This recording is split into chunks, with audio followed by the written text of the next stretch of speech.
Alrighty, welcome back everyone. We just talked about some of the questions as we head into the postseason. Obviously a lot of big time ones, and we'll probably expound on a couple of those as we go through the next couple of days, but it is time to get in my way too early top 25 or top 10 for the 2025 season, and it's a very, very tough list to put together. I think you're doing a lot of projection whenever you do these lists, and you're doing a lot of just who you trust, who you believe in the most as you head into the 2025 season. There's a lot of teams on here, or there's a couple of teams on here that I'm a little bit nervous about, but I love the upside of them, and it starts with number 10. South Carolina is my number 10 team as we head into 2025, and this team is going to be the darling of the offseason, and I will hop on that hype train with everyone else. The big question I do have is losing Dowell Loggins. The talent level is going to be a little bit down, especially on the defensive line. So there are questions about this team. There's no doubt about that, and there's some things that need to be ironed out. But I think Lenore Sellers is a downright incredible player. I think he's a guy that is really going to set the world on fire next year. Getting Mazeo Bennett on the outside back is huge. Having Nick Harbor on that team is going to be huge. They got Rushul Faison from that portal. That's a fantastic player coming over from Utah State. And then you have Dylan Stewart, an absolute freak of nature on the defensive side of the ball. Getting Jalen Kilgore back on the back end of that defense is huge. There's going to be some replacement doing on this team. There's no doubt about that. There's going to be some guys that they're going to have to find replacements for, mainly TJ Sanders and Kyle Kennard on that defensive line. But it's hard for me to look at what Lenore Sellers did to end the year and not love this team going into 2025. So really love what South Carolina's building. I think they're very well could be a CFP team in there in 2025.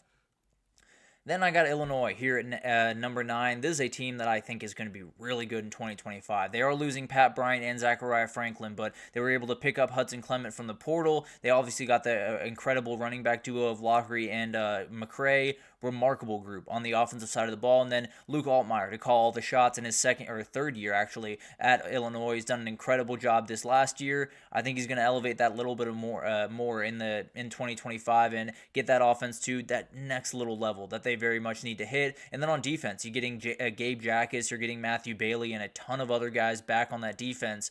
This is a team that I think is going to be in the CFP in 2025, at least as of right now. Obviously, the spring can change some of this type of stuff, but overall, really love what this Illinois team has, and I think they're a team kind of like Indiana last year or this year that could really burst onto the scene in 2025. This LSU team, I am buying in on again. I'll be totally honest, I'm a sucker for this LSU team just about every year, but feel pretty good about it this year. Garrett Nussmeier's coming back is absolutely massive. Obviously has a couple of turnover issues he does need to figure out, but overall, the talent level is about as good as anyone you're going to find in the country. Having Caden Durham, having Aaron Anderson, and then you bring in a guy like Barrion Brown. You bring in Nick Anderson on the wide receiver group. You bring in Patrick Payton as an edge rusher. It's going to be a much better defense in 2025. If I had to imagine, I think Blake Baker will be able to really sink his teeth into that thing. The back end will be a lot better in. The pass rush will have that really special athlete that they very much need. I think this LSU team is going to be awesome. Now, the offensive line is a little bit of a worry for me, but getting a guy like Josh Thompson to kind of stabilize things is huge, and I think they're in a position where they could very well win the SEC in 2025. Love this team and really love that quarterback in Garrett Nussmeier. Notre Dame here at 7. Notre Dame turns over the keys to CJ Carr, and the good news is the cupboard is full for him. They got Jeremiah Love and Jadarian Price should be back for 2025, as should Jaden Greathouse and Jordan Faison on the outside. They're going to have plenty of talent on that offense, and they obviously got the left tackle. When you talk about Anthony Knapp going into his sophomore year, they're going to be more than fine offensively. Now, there's obviously the worry of a young quarterback. I think he's a game-changing quarterback and will be great going into 2025, but that obviously is a question until he steps on the field. There's no doubt about that, but the talent level will be remarkably high. The defensive pieces they're replacing are huge. You know, Xavier Watts is a massive player, not only for the plays that he makes, but obviously the communication that he has on the back end. So I'm a little bit worried about that defense just replacing all of the huge leadership positions, not necessarily the talent level, but the leadership that they had on that defense was massive, and I think replacing that's going to be really tough. But love this team going into 2025, and I think that talented running back duo can carry them right back where they were this year. This is a Clemson team that I absolutely love. I am buying every bit of Clemson stock that people are selling, and LSU gets to play them in week 1, so that'll be a really fun week 1 matchup. We'll get into week 1 tomorrow. It's absolutely incredible going into next year, but TJ Moore, Bryant Wesco, Antonio Williams will all be back with Cade Klubnik throwing him the ball. it's going to be a special offense. This is a group that we saw against Texas made that really good defense and look not so good at different times throughout that game. Cade Klubnik can elevate that next level and get inside that Garrett Riley offense just that little bit more and possibly lead them to another CFP. They are losing pieces defensively, no doubt about that, but returning Sammy Brown, returning Wade Woodaz, returning TJ Parker, Peter Woods, and Avian Terrell, they're going to be more than fine on that side of the ball. And then you bring in a guy like Tom Allen to call the plays. This is a downright title contender as far as I'm concerned. A very, very good team, and Dabo started to hit the right buttons for that team to get that next little level. Pick up a couple of guys in the portal, get that one coordinator hire that you wouldn't normally hire in Garrett Riley and Tom Allen, and now you move forward as one of the best teams in the country as far as I'm concerned. Oregon here at number 5, they are turning it over to a new quarterback in 2025, but I really like Dante Moore. I'll be totally honest with you. I have a ton of faith in what this kid can do in 2025. I think that offensive line is a question for me. Those 2 offensive tackles that are walking out the door are incredible, incredible players. They have the talent to fill that. There's no doubt about that, but probably don't have quite the experience that you want to fill that position. Will be an interesting thing to watch. No doubt about that. Getting Evan Stewart back on the offensive side of the ball is massive for a young kid that just needs that kind of security blanket out there, and you got some portal guys that you're going to bring in, no doubt about that, in the spring, and this is going to be a team that's going to contend. There's no doubt about that. The talent level is going to be absolutely incredible. Mateo Uyunglele, I think, could be maybe the best defensive player in the country next year, and I think this offense is going to be more than fine with Will Stein and Dante Moore.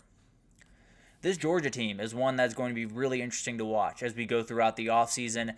I think Kirby Smart is attacking offense in a way that he really hasn't before. In a lot of different ways, he's going after this thing in a really, really aggressively. You have Zachariah Branch coming in. You have No Thomas coming in. That would be 2 guys that you really wouldn't touch, if I'm being totally honest. Georgia 3 years ago probably doesn't go out and get those guys, probably isn't willing to spend the money to go get those guys. Now they're more than willing to do that. And I think that could be the thing that turns this season around, or turns the 2025 season around for this team, because you need that deep ball. You need the guys on the back end to really kind of scare you, and Zachariah Branch does that and more. It's definitely a very, very impressive team, and I think you look at the offense, it should be more explosive in 2025. It should have a little bit more ability, especially on the outsides. Now, will Gunnar Stockton be able to execute at the level that Carson Beck did is a question that definitely will be have to be had. But at the end of the day, a ton of talent offensively that hasn't quite been there in the last couple of years. And then you look at the defensive side of the ball. The linebacker talent, the DB talent is just ridiculous on this team that is coming back, and especially with Dalen Everett returning for another year, you have a lot of talent in those 2 rooms. I think C.J. Allen's a downright star just waiting to explode. I think Raylan Wilson's going to be incredible. I think Chris Cole is going to be absolutely awesome. So overall, the defense is going to be more than fine. I was a little bit worried about the DBs going into the offseason, but getting Dalen Everett's back is huge. I think KJ Bolden's going to be a massive player for this team, and overall, I think when you look at 2025, I think they're pushing the right buttons right now. I think they're getting the wide receiver talent that they've lacked in the past couple of years. I think they have a quarterback that can really push it down the field, and I think they got a lot of things to figure out defensively, but they got the talent back that they very much needed in C.J. Allen and Dalen Everett. I think they're going to be a really terrifying team in 2025. Ohio State here at number 3, they're losing tons of guys. I don't need to tell you guys that. It's obviously going to be a ton of guys walking out the door.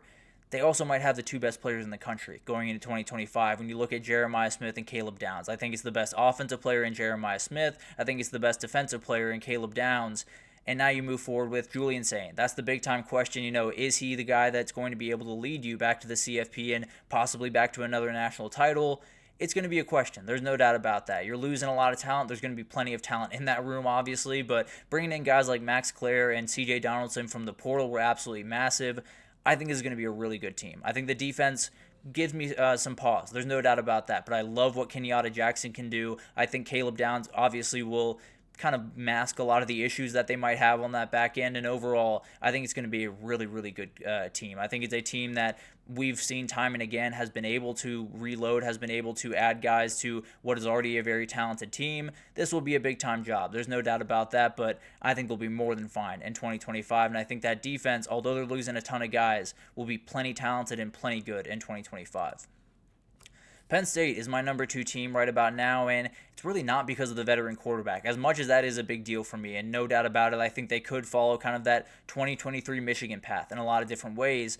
Getting back Nick Singleton, getting back Katron Allen, and especially getting back Denai Dennis Sutton on the defensive side of the ball is huge. There's no doubt about that. Those are three guys that can totally change what you do in a season, can totally change the way the teams defend you, and can open a lot of doors for a guy like Drew Aller to throw the ball downfield. And you've added some guys. You got Kyron Hudson from USC. You got Devontae Ross from Troy, two very talented guys. You also lost Harrison Wallace. You lost Amari Evans. You lost, obviously, Tyler Warren.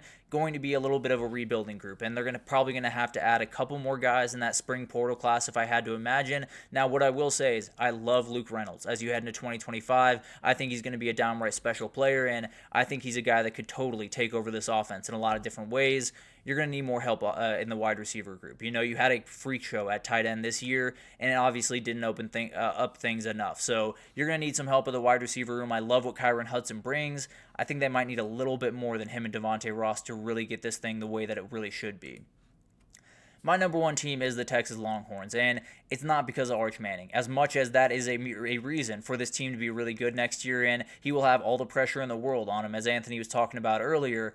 They're just a really good team. The defense that they're bringing back is absolutely ridiculous. You have Anthony Hill on the interior, one of the best linebackers in the country. Colin Simmons and Trey Moore off the edge is just absolutely ridiculous, along with Ethan Burke, along with a couple of the other guys there. And then Michael Taff on that back end with all the guys they have, with Manny Muhammad, with Derek Williams, with a lot of talent on that defensive side of the ball. I think it could be even better group than it was this year. I think that edge rushing could be the very best group in the entire country. I think the D-line has been proven time and again that they're going to be able to reload at that defensive tackle position, and I think they're going to be more than fine. Now, they are losing Matthew Golden, they're losing Isaiah Bond, they're losing Gunnar Helm. I love what Ryan Wingo brings. I love what DeAndre Moore brings. I also think they're probably going to go into a portal and get a wide receiver coming out of spring. We'll see who that guy is. Could be a couple of big-time names. Could be someone that's more of a supplemental piece. But I love what this Texas team has going into 2025. I think it's going to be a different offense. A little bit more of that quarterback run. Not quite as much as people seem to think right about now, but definitely we'll see a little bit more of that. But more than anything, I think this defense is going to be disgusting. I think it's going to be a little bit better than this year's was. I think that edge rushing is going to be as terrifying as any you will see in the entire country, and I think this group is just going to be really, really good as we head into 2025. It won't all be Arch Manning, and it can't all be Arch Manning. You know, if it's all on his shoulders, he is probably going to crumble at some point because he has had some decision-making issues in the first couple of years. That is expected of a young quarterback, but obviously he's going to have to turn a little bit of a corner, especially in that first week against Ohio State, and that's actually something we'll talk about tomorrow.